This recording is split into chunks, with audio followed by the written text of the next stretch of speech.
Jai Hind, my dear students. In the previous video, we have studied about the information technology, text properties, font properties and border properties. So today we will study about the background properties. कि background की जो properties है वो कैसे है, कि background अगर हमें सेट करना है तो हम बैकग्राउंड को कैसे सेट करेंगे. तो इसकी देखो कोडिंग्स क्या क्या है. सेम वही स्टार्टिंग हम HTML टैग से करेंगे, फिर हेडिंग डालेंगे CSS बैकग्राउंड प्रॉपर्टीज. CSS हमने इसलिए डाला कि कास्केडिंग स्टाइल शीट हमें इसको बनाना है, तो और आगे क्या है बैकग्राउंड की प्रॉपर्टीज को हम डिफाइन कर रहे हैं. इसके अंदर हम लिखेंगे बॉडी. देखो बैकग्राउंड हमने यहाँ पर क्या किया है, बाकी सब कोडिंग सेम है लेकिन बैकग्राउंड क्या किया हमने, बॉडी का जो बैकग्राउंड था वो हमने कर दिया है ग्रीन. सो बैकग्राउंड इसके अंदर जो बैकग्राउंड होगा वो ग्रीन हो जाएगा. उसके ऊपर सेंटर में इंफॉर्मेशन टेक्नोलॉजी आएगी और बाकी हमारा जो ये सेम था, जो पैराग्राफ हमने डाला था P, ये भी सेम रहेगा. सो लेट्स सी इट कि whether the background is green or not. We will double click on this and this page is open. So we can see here that the background is green. तो हमारा background कैसा हो गया, green हो गया. Information technology लिखा रहा है, बाकी पैराग्राफ जो लिखा था हमने वो भी इसके अंदर क्या आ रहा है, ओपन हो रहा है. नेक्स्ट जो है वो हम पढ़ेंगे बैकग्राउंड इमेज के बारे में, कि अब तक हमने क्या किया था, इसमें बैकग्राउंड को ग्रीन किया था. अब हम बैकग्राउंड में क्या कर रहे हैं, इमेज जो है उसको सेट करेंगे. तो इमेज को सेट करने के लिए देखो बैकग्राउंड प्रॉपर्टीज ही चल रही हैं. अब क्या आ रहा है कि बैकग्राउंड जो था उस टाइम हमने सिंपल ले लिया था ग्रीन. अब क्या कर रहे हैं, बैकग्राउंड के अंदर हम इमेज कॉलम से, जो कॉलम है हमारा वो यूआरएल क्या होता है कि सी यूजर जो इमेज का जो हमें पाथ है वो डालना पड़ता है. जैसे कि हम बता देते हैं, यहाँ पे देखो मेरी इमेज क्या है, जो इमेज हमने डाल ली है, मैंने डाली इमेज जो डाली है वो डाली ये स्कूल का लोगो. तो इसके ऊपर राइट क्लिक करेंगे, राइट क्लिक करके इसकी प्रॉपर्टीज़ पे जाएंगे. प्रॉपर्टीज़ पे जैसे हम गए तो प्रॉपर्टीज़ पे देखो लोकेशन लिख रखी है. इस लोकेशन को हम क्या कर लेंगे, कॉपी कर लेंगे. इस लोकेशन को हम क्या कर लेंगे, कॉपी कर लेंगे. यहाँ से हम क्या कर रहे हैं, इसको कॉपी कर रहे हैं. तो हमारा ये क्या हो गया, कॉपीड हो गया पूरा. इसको कॉपी करके राइट क्लिक करके कॉपी कर दिया, ओके पे क्लिक कर दो. अब इसको हम यहाँ पे क्या कर देंगे, पेस्ट कर देंगे. देखो जैसे मैं वैसे नॉर्मली पेस्ट करके बता रहा हूँ, तो ये देखो पेस्ट हो गया ना. लेकिन देखो यहाँ पर क्या आ रहा है, C/users वाला, ये इस तरह से स्लैश आ रहे हैं और ये हमारे इस तरह है. तो इन जो स्लैशेस जो हैं इनको हम चेंज कर लेंगे और स्लैश का जो ऑप्शन कीबोर्ड से दबाएंगे तब इस तरह का हमारा हो जाएगा. तो इस तरह से हम क्या कर सकते हैं, लोकेशन जो है हमारी पिक्चर की वो हम यहाँ पर डाल सकते हैं. लोकेशन क्या कर सकते हैं, डाल सकते हैं. तो ये पूरी लोकेशन आ गई, लोगो डॉट. अब हम देखेंगे इमेज हमारी जो है वो PNG है या फिर वैसे है. तो ये देखो जब इस पर हम राइट क्लिक करते हैं, प्रॉपर्टीज़ पे जाएंगे तो यहाँ पे देखो PNG इमेज है, .png. अगर JPG होता तो हम .jpg लगा देते, और PNG है तो इसलिए हमने यहाँ पे क्या लगा दिया, .png. So this is the location of our background image. तो अब जो बैकग्राउंड में हमें इमेज दिखेगी वो हमारे इस तरह की दिखेगी. बाकी जो हेडिंग और जो पैराग्राफ है वो इसमें क्या है, सेम है. सो लेट्स सी इट कैसा दिखेगा भी. तो बैकग्राउंड इमेज के ऊपर डबल क्लिक करेंगे अब हम.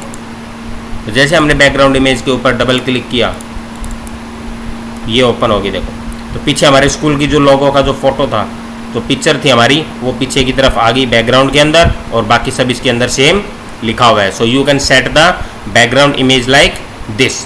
अब हमने बैकग्राउंड इमेज सेट कर दी, बैकग्राउंड कर दिया कि बैकग्राउंड कैसे करना है, ग्रीन वगैरह, ठीक है. अब हम पढ़ेंगे मार्जिन के बारे में. मार्जिन क्या होता है, देखो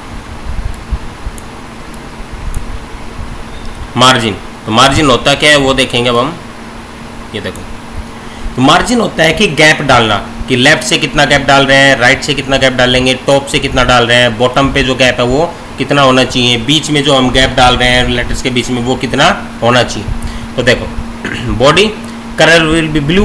तो हमारा कलर कैसा हो जाएगा, ये देखो आउटलाइन प्रॉपर्टीज कर रहे हैं कि हम आउटलाइन जो है उसको चेंज कर रहे हैं. यहाँ पे आउटलाइन ये बॉर्डर हमारा बेसिकली. तो कलर कैसा करेंगे, अब हम ब्लू कलर करेंगे. मार्जिन डेस्कटॉप, टॉप से जो मार्जिन है वो 100 पिक्सल का, बॉटम से जो मार्जिन होगा हमारा वो भी हम 100 पिक्सल का ले रहे हैं. राइट का जो मार्जिन, जो राइट से गैप होगा वो हमारा कितना है, 10 पिक्सल का, और लेफ्ट से जो गैप है वो कितना है, 80 पिक्सल का. ठीक है, बाकी सब चीज़ें इसके अंदर सेम है. तो इन मार्जिन को देखने के लिए अब हम देखते हैं मार्जिन पे जैसे गई, यहाँ पे डबल क्लिक किया तो देखो ब्लू कलर का हो गया हमारा. ये पहले ब्लैक था, अब किसका हो गया, ब्लू कलर का हमारा जो है वो हो गया है. तो ब्लू कलर का करने के लिए, और इनके बीच में देखो ये और ये गैप 100 पिक्सल का है, लेफ्ट से थोड़ा गैप है, राइट से भी हमारा क्या है, गैप है. इस तरह से गैप्स जो होते हैं उनको सेट करने के लिए हम मार्जिन प्रॉपर्टी जो है उसका यूज करते हैं। नेक्स्ट जो है हमारा वो है हमारा आउटलाइन प्रॉपर्टी, कि अब हम आउटलाइन है वो उसको सेट करेंगे कि आउटलाइन हमारा कैसा होना चाहिए। तो देखो यहाँ पर हमने CSS आउटलाइन प्रॉपर्टीज डाल दिया, CSS आउटलाइन प्रॉपर्टीज। अब देखो यहाँ पे आउटलाइन करने के लिए हम क्या कर रहे हैं, P पैराग्राफ डाल रहे हैं। पैराग्राफ P का क्या कर रहे हैं, आउटलाइन विड्थ हमारी 10 पिक्सल की चौड़ाई हो गई उसकी। आउटलाइन कलर हमारा सियान कलर का हो गया। स्टाइल जो हमारा डॉटेड, कि आउटलाइन की जो आएंगी प्रॉपर्टीज वो डॉटेड आउटलाइन होगी, चारों तरफ जो बना होगा बॉक्स सा वो डॉटेड कलर का बना होगा। हम इसको कैसे भी लिख सकते हैं, सॉलिड लिखेंगे तो सॉलिड बॉक्स बन जाएगा, डॉटेड लिखेंगे तो डॉटेड बॉक्स जो है वो हमारा बन जाएगा। अब हम कर रहे हैं, देखो इसके अंदर हम सेंटर में, अब हमने जो पैराग्राफ है वो चेंज कर दिया है, सेंटर में डाल रहे हैं 1 एनवायरनमेंट डे, और पैराग्राफ में एनवायरनमेंट डे के ऊपर हमने एक पैराग्राफ डाल दिया है, उसको हम शो करेंगे। तो ये हमारा कैसा दिखेगा वो देखते हैं। आउटलाइन पे गए, डबल क्लिक किया तो देखो वर्ल्ड एनवायरनमेंट डे हमारी हेडिंग हो गई थी, और जो हमारा पैराग्राफ है वो एक बॉक्स के अंदर आ गया। इसको हमने आउटलाइन कर दिया इस पैराग्राफ को, और आउटलाइन कैसी हमारी डॉटेड आउटलाइन जो है वो है, और हमारा कलर, ये कलर हमारा जो है वो कैसा है, श्यान कलर का हो गया है।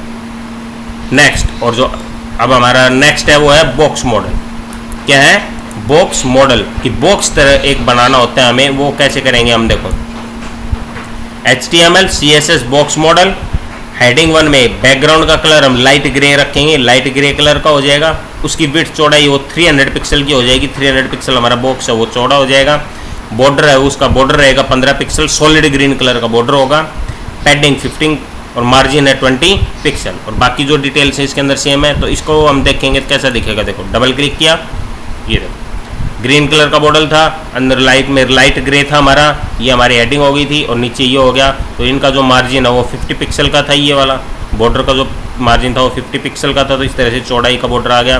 पिक्सल हम ज़्यादा लेंगे तो ये ज़्यादा, इसकी विड्थ है वो बढ़ जाएगी, कम लेंगे तो इसकी विड्थ है वो क्या हो जाएगी, कम हो जाएगी। नेक्स्ट देखते हैं अब हम फ्लोट प्रॉपर्टीज़ को। नेक्स्ट इसको देखेंगे फ्लोट प्रॉपर्टीज़, कि फ्लोट करेगी विंडो हमारी। देखो इसके अंदर हमने क्या डाला, CSS प्रॉपर्टीज़ डाल ली सीधी।